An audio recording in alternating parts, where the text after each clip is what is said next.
Hey, how's it going today? And I just wanted to do a quick tutorial on how to parent the camera to a moving object. So you could do like a lock-in and over the shoulder kind of shot, and then at a certain point break off so that you could then manually keyframe the camera's movement after that. So this is basically a way to lock in your camera tracking using dynamic parenting or the parenter function. So you'll end up with something like this. Of course, this is in VPR. So it looks a little, it's not rendering fast enough.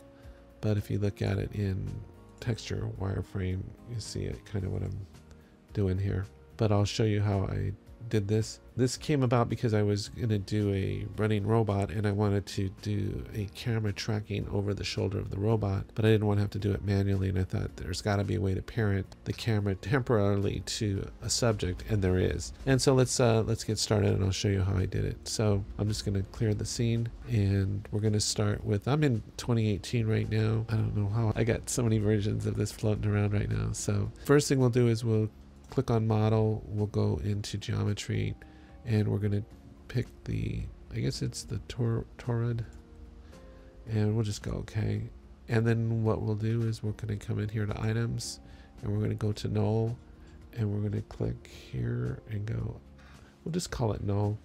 I'm on the first frame 0, so I'm just going to drag this off to the side a little bit. It's good to keep tie your object to a controller, a null, so that then you can animate this and not affect the controller. So it gives you more control over your object to have it controlled by a null. And then the next thing I guess we're going to add is a ground. Oops, not another.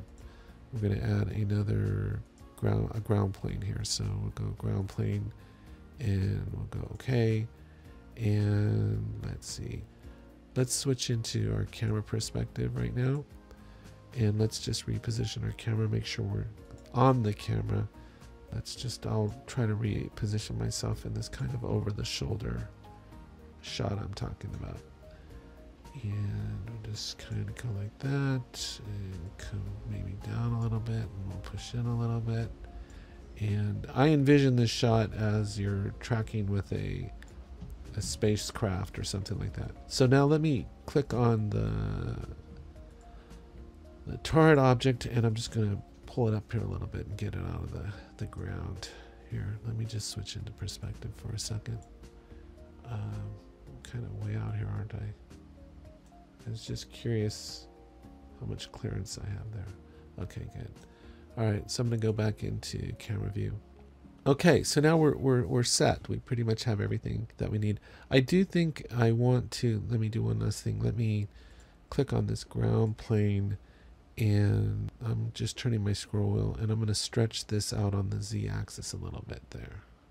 Okay, yeah, and that's what, so this is actually pretty easy to do. So the first thing I want to do is let me parent this to this null. Let me make sure I want to position it. So I'm on make sure I'm on the torrid object. And then if I click M here on the keyboard, I'm going to parent this to the null. So then the null becomes its controller.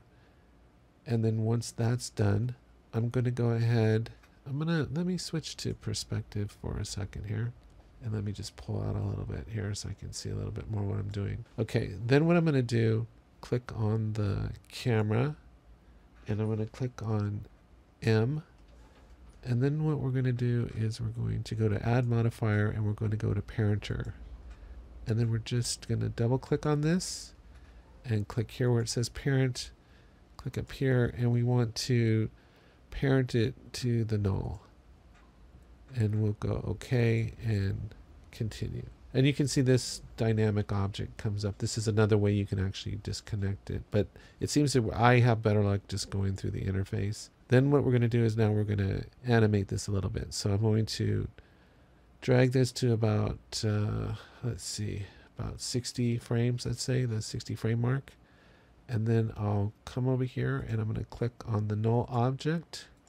And if everything is working correctly, the camera and the object will all go at one time when I click and drag this. So there it goes. And I'm going to drag it all the way like to the end there. Okay. And then let's see how I want to do this. Let me just zoom out a little bit more. maybe I can just go into top view here, because I want this I want this to still keep going. So I'm just gonna, I'm on the 60th frame, and then what I'm gonna do is I'm gonna just drag this all the way to the end, and then I'm just gonna let this pull that out a little bit more.